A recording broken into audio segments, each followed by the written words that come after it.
win eventually.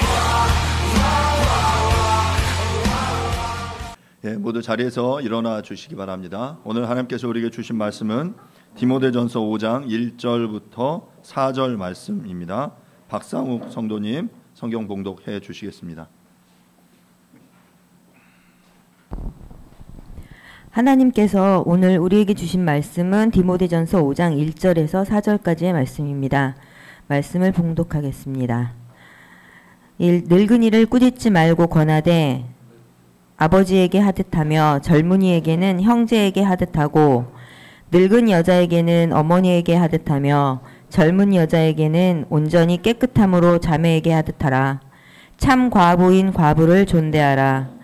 만일 어떤 과부에게 자녀나 손자들이 있거든 그들을 먼저 자기 집에서 효를 행하여 부모에게 보답하기를 배우게 하라. 이것이 하나님 앞에 받으신 만한 것이니라. 아멘. 아멘. 자리에 앉으시기 바랍니다. 지난주 저희는 전념하고 계속해야 할 일들이라는 제목으로 함께 말씀을 나누었습니다. 우리 그리스도인들이 전념하고 계속해야 할 일은 다름 아니라 경건에 이르기를 연습하고 또한 말과 행실과 사랑과 믿음과 정절에 있어서 본이 되는 삶을 살아야 한다라고 말씀드렸습니다. 그렇게 하기 위해서 읽는 것과 권하는 것과 가르치는 것에 전념해라 라고 바울이 디모데에게 권면을 했죠. 자, 오늘은 저희가 디모데전서 5장 1절부터 4절 말씀을 통해서 성도를 대하는 자세라는 제목으로 함께 말씀을 나누어 보려고 합니다. 오늘 함께 예배를 시작하면서 교회라는 찬양을 함께 드렸습니다. 여러분에게 있어서 교회는 어떤 집단입니까? 교회하면 떠오르는 이미지는 어떤 것입니까? 혹시 부정적인 이미지가 여러분들에게 떠오르지는 않습니까? 저는 성경을 읽고 또 말씀을 준비하고 또 교회에 대한 꿈을 꾸면서 교회는 이 땅을 향한 하나님의 소망이다 라는 생각을 해보게 됩니다. 교회는 구원의 방주이고요. 교회는 믿는 자들의 공동체로 그 하나님께서 이 땅에 남기신 당신의 그 명령을, 당신의 사명을 완수해 나아가는 공동체이고요. 또한 교회는 이 땅 가운데 우리 눈앞에 보여지는 하나님 나라, 천국이다라고 말할 수 있습니다. 그런 의미에서 교회를 여러 가지 형태로 정의하고 여러 가지로 분류하는데요. 보통 일반적으로 교회를 분류할 때 이제 파라처치와 지역교회로 구분을 합니다. 파라처치는 선교단체를 의미해요. 어떤 특수한 목적, 비전을 가지고 그것에 전념하는 어떤 그 집단이 파라처치이고요. 또한 지역교회는 말 그대로 어떤 지역, 로컬에 위치해서 전 세대를 아우르면서 그들에게 복음을 전하고 하나님의 명령에 순종하는 공동체가 바로 일반 지역교회다라고 말할 수 있죠. 그래서 우리가 보통 교회라고 말하면 이제 후자를 대부분 의미합니다. 그래서 그 교회가 얼마나 건강하냐라는 것을 알 수 있는 중요한 기준 중에 하나는 그 교회 안에 얼마나 다양한 계층의 사람들이 모여 있느냐를 통해 그 교회의 건강성을 확인할 수 있어요. 예를 들어 어떤 지역 교회라고 모였는데 예를 들어서 30대만 모여 있다, 20대만 모여 있다, 내지는 50대, 60대만 그 교회의 구성원이다. 그러면 그 교회는 어떤 의미에서 보면 약간은 그 다양성을 포괄하지 못하는 공동체인 거죠. 다양성을 추구하지만 의도하지 않게 어떤 소수의 어떤 스펙트럼의 계층의 사람들만 출석하거나 함께 하는 것은 건강성을 잃어버린 어떤 공동체다라고 말할 수 있습니다. 저는 그런 의미에서 볼 때 우리 교회는 굉장히 건강한 공동체라고 생각합니다. 저 뒤에 그 어린 아이들부터 또 우리 갓 태어난 아이도 있고요. 나이 드신 다양한 연령대의 사람들이 있죠. 인원이 많지 않지만 우리의 계층, 우리의 직업군 내지는 우리의 관심이 있어 하는 것들도 굉장히 다양합니다. 다양한 직업에서 다양한 관심사를 가진 사람들이 함께 어우러져 있는 그런 공동체, 바로 그것이 굉장히 건강한 그런 공동체다라고 말할 수 있어요. 그런데 반면에 그렇게 건강한 공동체, 다양한 사람들이 모였기 때문에 그것을 건강하다라고도 볼 수 있지만 반대로 보면 어떤 의미에서 보면 굉장히 어려운 공동체이기도 한 거예요. 어떤 한 타겟에만 맞춰서 그 사람들이 알아들을 수 있는 그 언어로만 하면 되는데 여기는 다양한 계층, 다양한 관심사들을 가지고 있기 때문에 그 모든 사람들의 필요를 맞추는 것은 굉장히 어려운 일이다라고 말할 수 있습니다. 제가 잘 아는 한 선교단체 간사님이 계셨어요. 그런데 그 간사님이 어느 날 큰 교회에 청빙을 받으셨습니다. 그래서 이제 단체에서 어떤 선교 단체에서 간사를 하다가 한 지역 교회의 담임 목사가 된 거죠. 그래서 이제 교제하면서 이야기할 기회가 있었습니다. 그러면서 그 담임 목사님이 간사이셨던 그 목사님이 하시는 얘기가 뭐였냐면 자기가 선교 단체에서 일할 때 그 단체 사역만 중요하고 그게 제일 어려운 일인 줄 알았대요. 자, 그런데 자기가 이제 지역 교회의 담임 목사로서 사역을 하다 보니까 선교 단체에서 간사로서의 사역은 단과 학원 선생님 같고 그리고 단과 학원 같고 지역 교회는 종합 학원 같다는 거예요. 그러니까 그 말을 듣는데 그냥 이해가 되더라고요. 왜냐하면 어떤 특정한 대상들, 저 같은 경우도 어떤 청년 대학생들을 대상으로 하는 사역에 특화돼서 그것들에 집중하는 그런 일들을 하다가 이제 지역교회라는 건 그 대상만이 있는 게 아니죠. 도리어 굉장히 다양한 스펙트럼의 다양한 사람들을 대상으로 무언가 그들을 교육하고 그들을 돕고 그들을 가르치고 그들을 섬기는 일을 한다고 할 때 종합학원이 되어 버리는 거예요. 그 이야기에 전적으로 동의합니다. 이렇게 다양한 사람들이 모여있는 지역교회 목회자인 디모데를 향해 바울은 지금 오늘 본문 말씀을 통해서 교회 안에 다양한 지체들을 어떻게 대해야 되는지, 어떤 자세, 어떤 태도를 가지고 대해야 하는지를 오늘 본문 속에서 이야기를 하고 있습니다. 먼저 오늘 본문 1절과 2절은 연령과 성별의 그 차이에 따른 태도, 자세를 의미하는데요. 먼저 1절 말씀을 제가 한번 읽어보도록 하겠습니다. 1절입니다. 늙은이를 꾸짖지 말고 권하되 아버지에게 하듯하며 젊은이에게는 형제 하듯 하고. 본문에서 이제 늙은이를 꾸짖지 말고 권하되라고 말했는데요. 늙은이라고 번역된 프레스비테로라는 단어는 계속 우리가 이제 디모데서에서 이제 반복적으로 사용되는 단어이기도 한데요. 이게 이제 프레스비테로스라고 장로라는 표현으로 사용되기도 해요. 장로, 노인, 그리고 어른 이런 의미로 사용되는데 이 프레스비테로스라는 단어는 신약에서 67번 사용이 됩니다.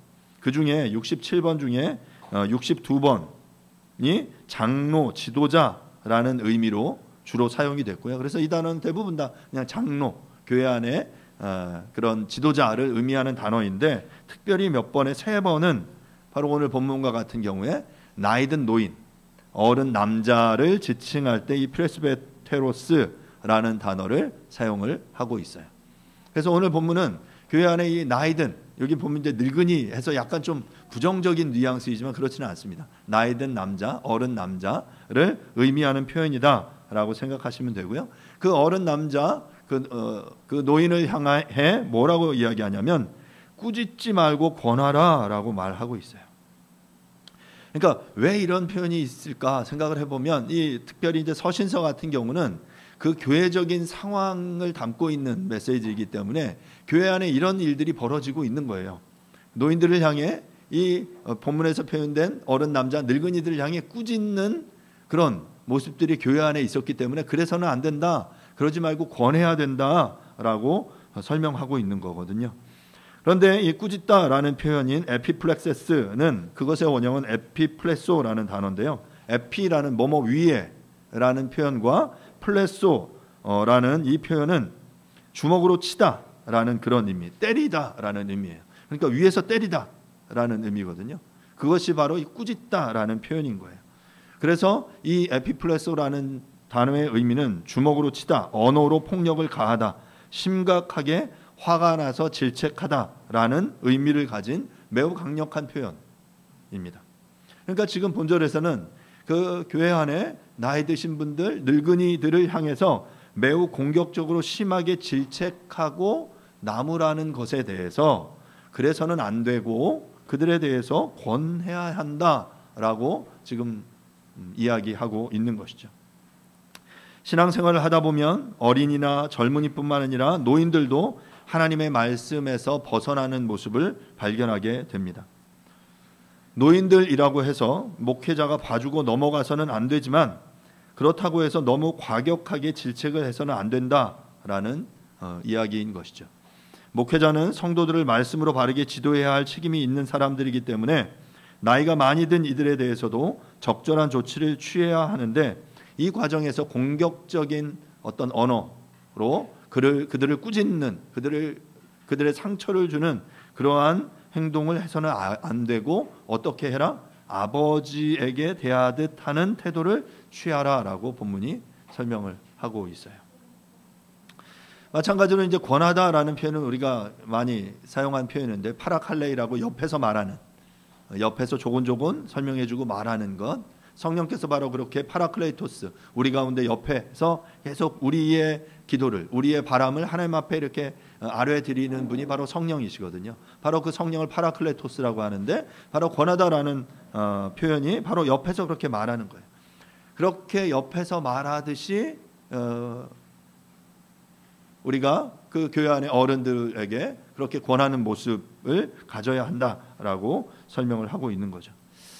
여러분들은 노인들을 어떻게 대하십니까? 여러분 주변에 나이 드신 분들, 아니면 여러분들을 뭐 조금 더 확장해서 부모님들에게 여러분들 혹시 막 큰 소리를 내거나 화를 내거나 도리어 부모님들에게 막 꾸짖는 태도를 가지고 있지는 않습니까?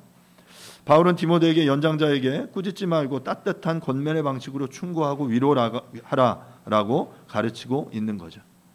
이 권하다라는 이 태도는 어찌 보면 이것이 뭐 노인들을 향한 그 늙은 남자들을 향한 태도만은 아닐 거예요. 일반적으로 모든 이들에게 적용돼야 할 젊은이나 늙은 여인이나 젊은 여인에게도 동일하게 적용돼야 하는 태도를 이야기하죠. 연장자에 대한 태도가 겸손과 예의를 갖추어야 한다는 것은 동서고금을 막론하고 모두에게 적용되어야 하는 그런 태도이지만 특별히 기독교 안에서 이 부분에 대해서 노인을 공경해야 하는 것에 대해서 성경은 거듭 강조하고 있습니다. 레위기 19장 32절을 제가 한번 읽어보겠습니다. 너는 샌머리 앞에서 일어서고 노인의 얼굴을 공경하며 내 하나님 여호와를 경외하라. 나는 여호와이니라. 이 본문 보면 샌머리, 흰머리 앞에서 어떻게 하라고요? 일어나라라고 말하고 있어요. 혹시 여러분 지하철에서 그 샌머리 앞에 일어나십니까? 꼭 뭐 이게 뭐 그런 의미까지 적용할 수 있느냐라고 말할 수 있지만 저는 뭐 우리가 그 노인들을 공경하는 것을 이 성경이 이야기한다면 그 부분까지도 포괄할 수 있다라고 생각합니다. 나이 드신 분들, 그래서 그 세월 속에 그 하나님을 닮아가며 살아낸 그들의 인생을 우리가 존중하라는 이야기이죠. 그 샌머리 앞에서 일어서고 노인의 얼굴을 공경하고 그러면서 그 다음에 뭐라고 말하냐면 내 하나님을 경외하라라고 말해요. 그러니까 지금 노인을 공경하는 것과 하나님을 경외하는 것을 함께 놓고 말하는 거예요. 그러면서 마지막에 나는 여호와니라. 이게 나 여호와 내가 너희에게 명하는 당부다, 명령이다 라고 말하고 있죠. 성경은 이처럼 노인을 공경하는 것과 하나님을 경외하는 것을 함께 강조하고 있습니다. 부모와 노인을 공경하는 저와 여러분들이 될 수 있기를 간절히 바랍니다. 이어서 1절 하반절은 이렇게 말하는데요. 젊은이에게는 형제하듯 하고, 그러니까 앞서 늙은이에 대한 그 자세, 태도라면 이제 젊은이, 여기서 젊은이는 또 젊은 남자를 의미해요. 젊은이에게는 어떻게? 형제에게 하듯 해라. 나이 많은 남자에게 목회자로서 바람직한 태도를 가르친 후에 이제는 젊은 이들을 향해서 어떤 태도를 가지고 그들을 대해야 하는지 바울이 디모데에게 말하고 있는 거죠. 젊은이라고 번역된 이 네오테루스는 새로운 젊음을 의미하는 표현인데요. 아마도 여기서 이 젊은이는 디모데 입장에서 볼 때 디모데보다 어린 사람을 의미할 거예요.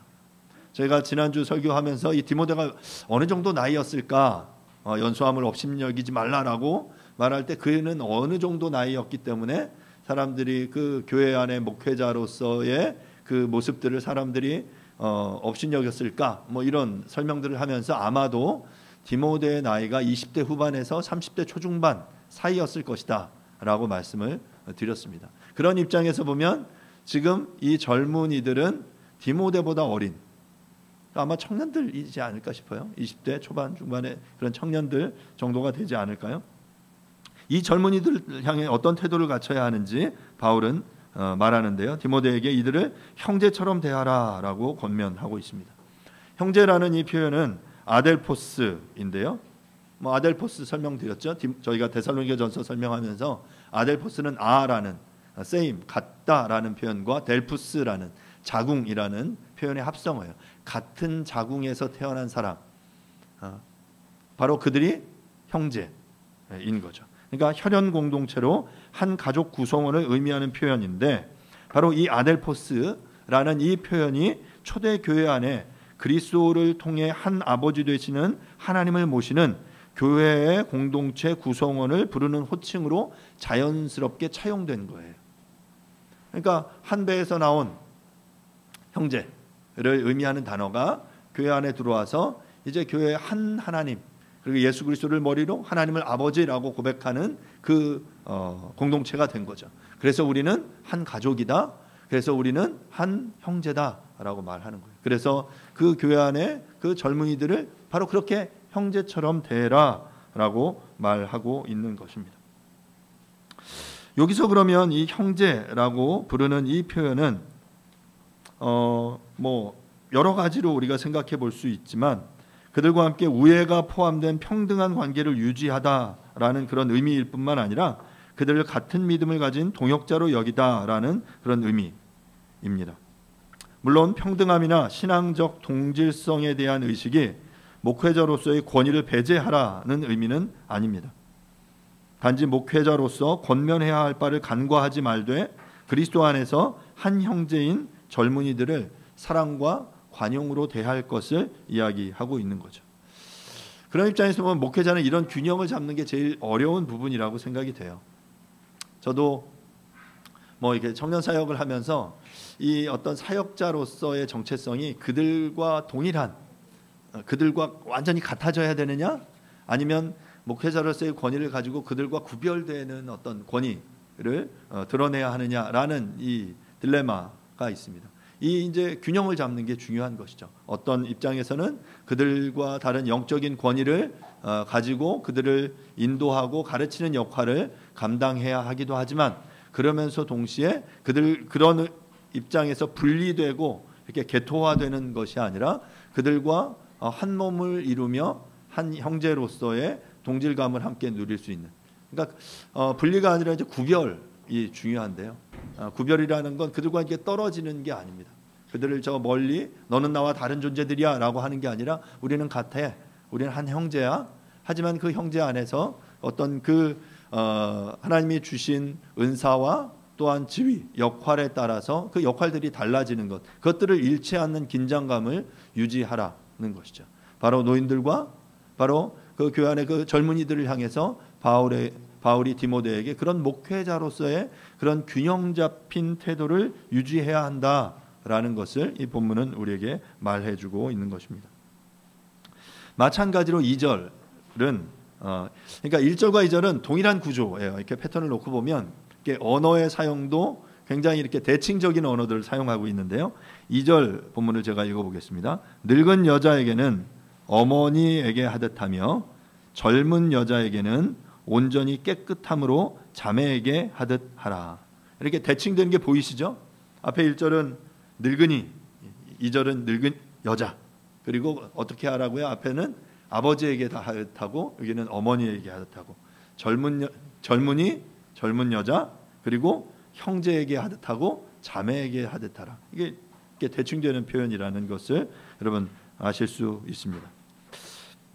늙은 여자라고 표현된 단어도 앞서 이야기한 프레스베테라스라는 표현이에요. 뒤에 이제 라스 형태가 이제 여성형 의미거든요. 그러니까 늙은 여인을 의미하는 그런 표현입니다. 그런데 그 늙은 여인은 어떻게 대해라?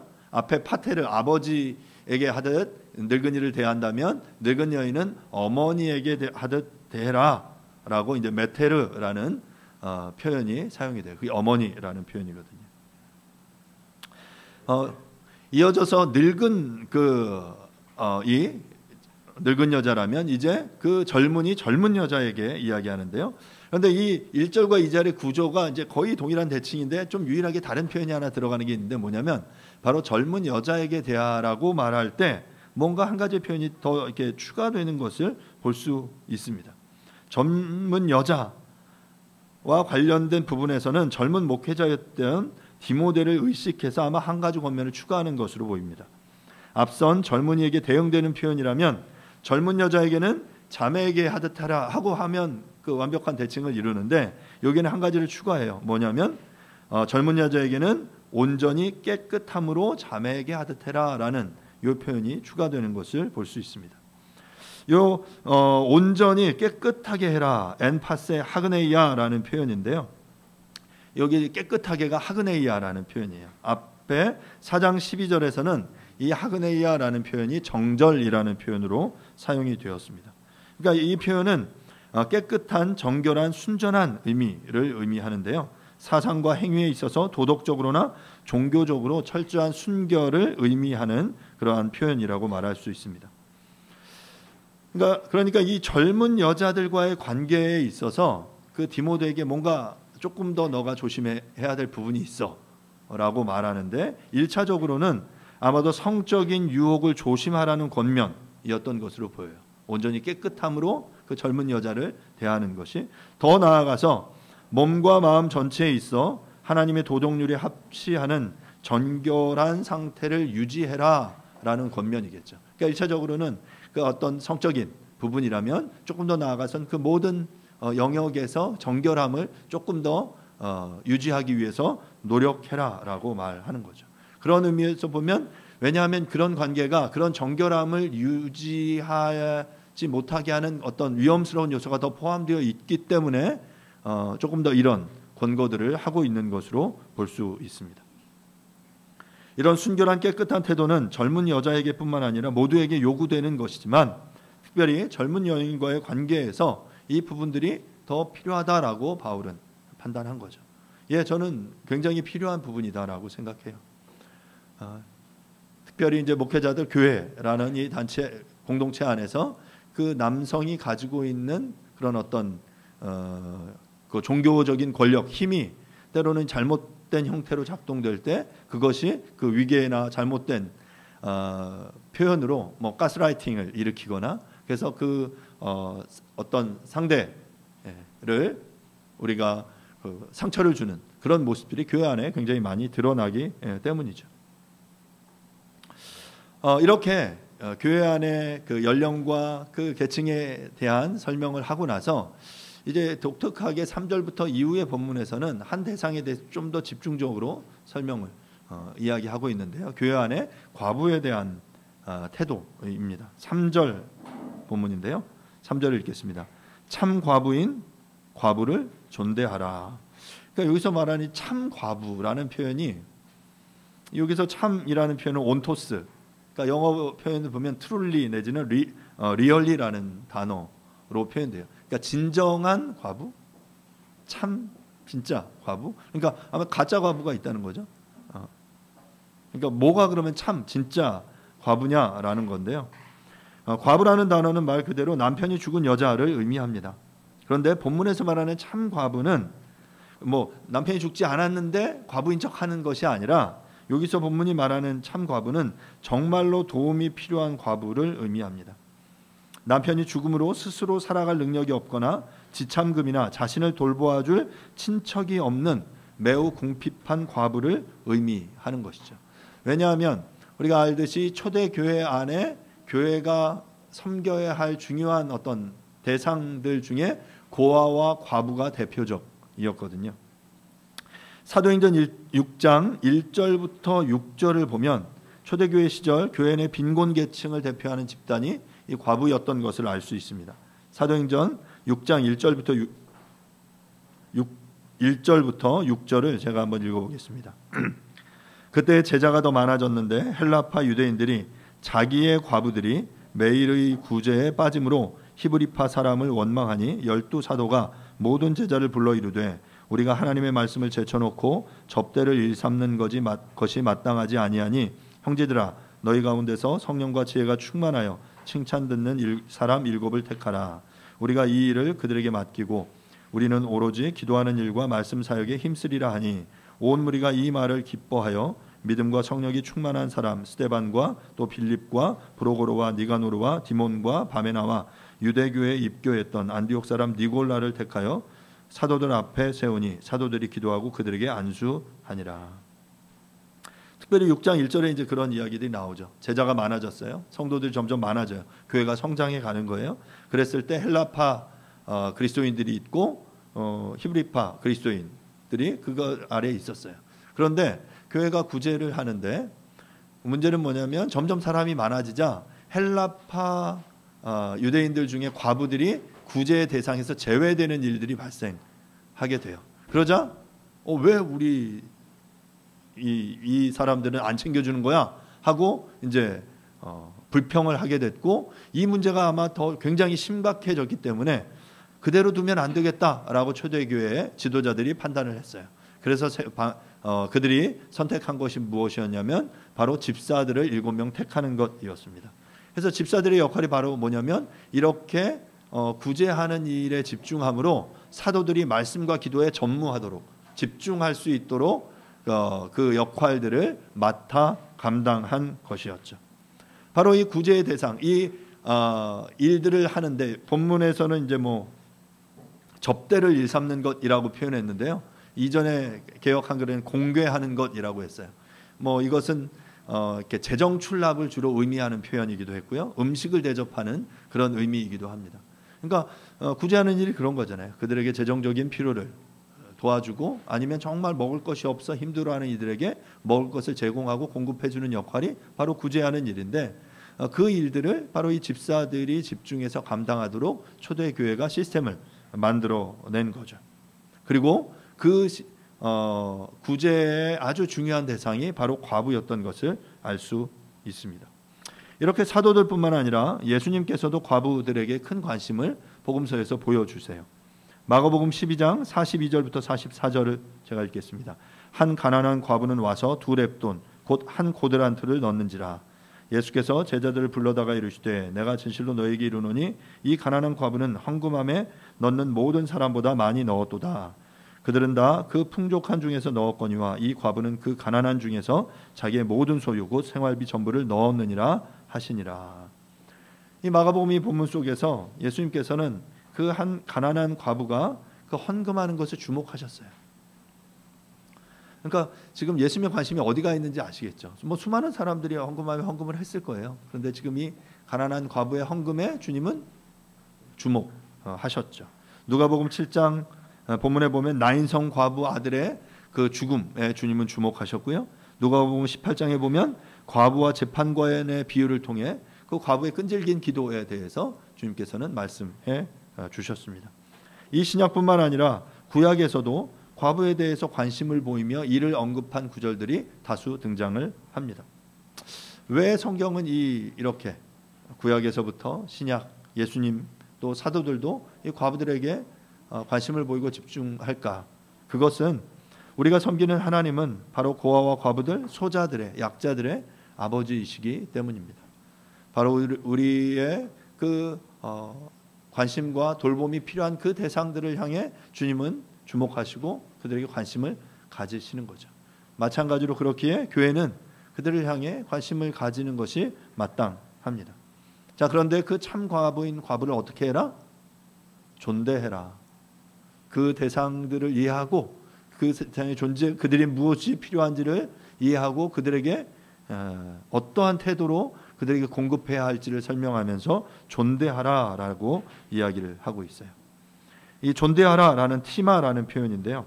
경외를 표하다, 존경하다, 가격을 매기다라는 그런 의미입니다. 본절에서 바울이 과부를 존대하라라고 언급한 것은 존경과 존중을 표현하는 것 이상으로 좀 더 구체적으로 과부들을 위한 실제적이고 경제적인 도움을 베풀라라는 의미를 포괄합니다. 이처럼 가난한 사람들에게 필요한 것은 말뿐인 동정이 아니라 실제로 생계의 문제를 책임져주고 함께 나누는 구체적인 실천인 것입니다. 이러한 과부를 돌보는 것이 교회의 마땅한 책임이다라고 바울은 말하고 있는 거죠. 그러면서 이제 그 중요한 지침으로 이제 4절을 이야기하는데요. 4절입니다. 만일 어떤 과부에게 자녀나 손자들이 있거든 그들로 먼저 자기 집에서 효를 행하여 부모에게 보답하기를 배우게 하라. 이것이 하나님 앞에 받으실 만한 것이니라. 교회는 구제에 힘써야 합니다. 하지만 그 자원이 한정되어 있기 때문에 이것을 효과적으로 나누어야 하는 거죠. 무엇에 의해서? 우선순위에 의해서 그것들을 나눌 필요가 있는 거예요. 그러면 뭐가 우선순위냐? 바로 이 4절이 그 우선순위를 우리에게 알려주고 있는 거예요. 같은 과부라고 해서 똑같이 우리가 그들을 돕는 것이 아니라 기준을 가지고 그들을 도울 수 있는데, 그녀에게 자녀나 손자들이 있다면 그들로 하여금 자기 집에서 과부인 어머니를 모시도록 하는 것이 마땅한 일이다라고 말하는 거예요. 그런 의미에서 부양할 그 자녀들, 아들, 딸이 있다면 그 분은 그 3절에서 말한 대로 참 과부는 아닌 거죠. 4절에서 바울은 먼저라는 표현을 사용을 합니다. 이것은 시간적이거나 순서적인 면에서 그 다른 어떤 것보다 먼저라는 의미인 거죠. 만약 자녀와 손자들이 있는 과부의 경우에 교회가 그 과부를 돌보기보다 우선하여 자녀들로 하여금 효를 실천하게 하라는 거예요. 그러니까 이 교회의 이 어떤 구제가 좀 더 우선순위에 있어서 그런 돌봄의 대상이 없는 이들에게 먼저 갈 수 있도록 하게 해라라는 의미가 포함되어 있다라고 볼 수 있습니다. 자녀나 손자들이 있는 과부들이 1차적으로 자신의 집에서 그들의 따뜻한 봉양을 받아야 하는 것은 그 자녀들과 손자들로 하여금 부모에게 보답하는 것을 배우게 한다는 의미에서 매우 중요하다라고 말할 수 있습니다. 한 이야기를 하나 해드릴게요. 주보에 제가 기록해놨는데요. 노모를 모시고 사는 한 부부가 옛날에 있었습니다. 나이 드신 어머니를 모시는 것이 이 가난한 가정 형편에 너무 어렵다라고 생각이 돼서 이 부부는 이 어머니를 산속에 내다 버리기로 결정했습니다. 소위 말하는 고려장인 거죠. 그래서 지게를 마련해서 어머니를 지게에 태우고 산속으로 깊이 들어갔습니다. 그리고 그것에 어머니를 버려두고 돌아왔어요. 그리고 나서 이 아빠가 아들에게 야, 이 지게에 내다 버려라, 치워라 라고 이야기를 했습니다. 하지만 그 아들은 이 지게를 내다 버리지 않고 한 구석에 가져다 두었어요. 그러자 아버지가 아들에게 꾸짖습니다. 야, 내가 내다 버리라고 했는데 왜 거기다가 두냐? 그러자 아들이 대답했어요. 나중에 아버지가 나이가 들면 사용해야 하는데 왜 버립니까? 결국 배우는 거거든요. 우리가 효를 행한다라는 것은 그 모습을 자녀들이 그것을 보고 그대로 보고 배운다는 사실을 기억하십시오. 지금 여기에 그 어린 자녀를 키우는 부모님들이 계시죠. 그 자녀에게 효도를 받기 원하십니까? 그럼 어떻게 해야 합니까? 여러분 부모에게 효를 행하셔야 합니다. 그러지 않으면서 자녀가 나를 향해 효도를 해주기를 바라는 것은 그건 무리한 요구인 것이죠. 우리가 부모에게 효를 행하는 것, 그 모습을 자녀들이 그대로 보고 배운다는 사실을 여러분들 모두 기억하시기를 바랍니다. 이와 더불어 바울은 이보다 좀 더 중요하다고 여겨지는 이유를 그것이 하나님 앞에 받으실 만한 것이기 때문이다라고 말하고 있어요. 한글 성경에서는 이 표현을 이제 정확하게 번역하진 않았지만 원문에는 이 문장의 원인이나 이유를 나타내는 접속사인 가르라는 표현이 있는데요. 왜냐하면이라는 표현이에요. 그러니까 이걸 진역하면 왜냐하면 바로 이것이 하나님 앞에서 받으실 만한 것이기 때문이다라는 의미가 됩니다. 그러니까 앞서 그 손자 손녀에게 효를 행하여서 부모에게 보답하게 해라, 그것들을 배우게 해라. 왜냐하면 이것이 하나님 앞에 받으실 만한 것이기 때문이다라는 이야기인 것이죠. 말하자면 효를 행하는 것은 하나님께 대한 신앙적인 태도와 결부되어 있음을 보여주는 것입니다. 단순히 부모만의 관계가 아니라 앞서 이야기한 대로 그 내가 부모에게 효를 행한다는 것은 바로 그 태도가 바로 그 하나님 앞에 하나님을 경외하는 태도와 연관되기 때문에, 그리고 또 하나님께서는 이 십계명을 통해 약속 있는 첫 계명이라고 이것을 우리에게 강조하고 계시는 것이죠. 하나님은 당신의 대리자로 부모를 세우셨기 때문에 부모를 공경하는 것은 곧 하나님을 공경하는 것과 같습니다. 그런 의미에서 경제력이 없는 과부를 자식이나 손자가 봉양하는 것은 마땅히 하나님이 받으실 만한 것이다. 그리고 그것을 통해 하나님은 분명히 너희들에게 응답하실 것이다 라고 말씀하고 계신 것입니다. 말씀을 마무리하겠습니다. 오늘은 바울이 목회자인 디모데에게 교회 안의 다양한 성도들을 어떤 태도로, 어떤 자세로 대해야 하는지를 설명하고 있습니다. 늙은이는 꾸짖지 말고 권하되 아버지에게 하듯하고, 젊은이는 형제에게 하듯하고, 늙은 여자에게는 어머니에게 하듯하며, 젊은 여자에게는 온전히 깨끗함으로 자매에게 하듯 할 것을 권했습니다. 이어서 참 과부, 남편이 없이 홀로 생활하는 여인들, 당시 교회 안에 가장 약자로 도움이 필요한 이들을 대하면서 그들을 향해 존대하고 먼저 교회가 아니라 가정에서 먼저 효를 행할 것을 요청하고 있습니다. 오늘 설 명절이죠.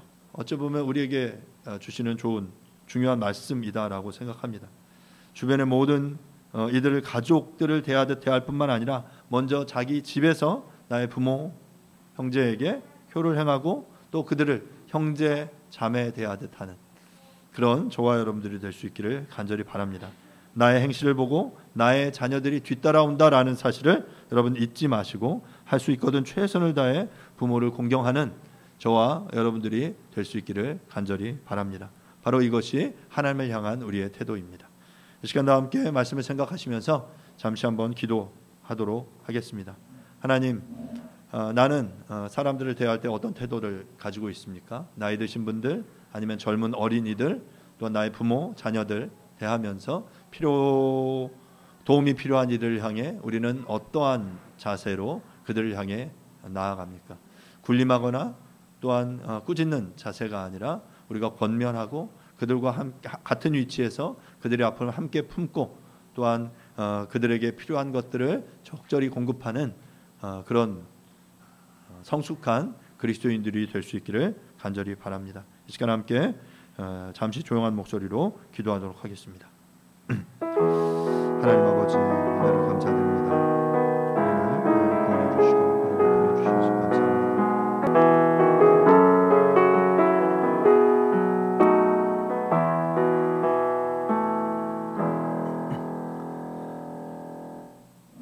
늙은이를 꾸짖지 말고 권하되 아버지에게 하듯하여며, 젊은이에게는 형제에게 하듯하고, 늙은 여자에게는 어머니에게 하듯하며, 젊은 여자에게는 온전히 깨끗함으로 자매에게 하듯하라. 참 과부인 과부를 존대하라. 하나님, 우리가 이 땅을 살며 또한 신앙생활을 하면서 우리가 대하는 다양한 계층의 다양한 사람들이 있습니다. 그들을 어떠한 자세와 어떠한 태도로 또 우리가 대해야 하는지 성경이 우리를 통해 말해주고 있습니다. 주님, 우리의 눈을 열게 해주시고 또 그 영적인 필요 앞에 또한 그들의 실제적인 그 필요 앞에 우리가 민감하게 반응할 수 있도록 하나님 도와주시옵소서. 그래서 그들을 향한 우리의 태도가 바로 그리스도를 향한, 하나님을 향한 우리의 믿음의 태도임을 우리로 깨닫게 해주시기를 간절히 원합니다. 또한 우리의 삶의 자세, 우리의 신앙의 모습을 보고 우리의 사랑하는 자녀들이 그렇게 뒤따라오고 있다라는 사실을 기억하여 먼저 우리가 우리의 사랑하는 부모님들, 나이 드신 분들을 향한 그 공경의 태도를 보일 수 있도록 주님 은혜를 베풀어 주시옵소서. 특별히 설 명절입니다. 사랑하는 가족들, 부모님들 주님께서 모두 다 기억하여 주시고 또 건강함으로 그들의 자녀들의 효도와 섬김을 받으시기에 합당하도록 주께서 인도해 주시기를 은혜를 베푸시기를 간절히 원합니다. 감사드립니다. 예수님의 이름으로 기도합니다. 아멘. 교리문답 4번 문항입니다.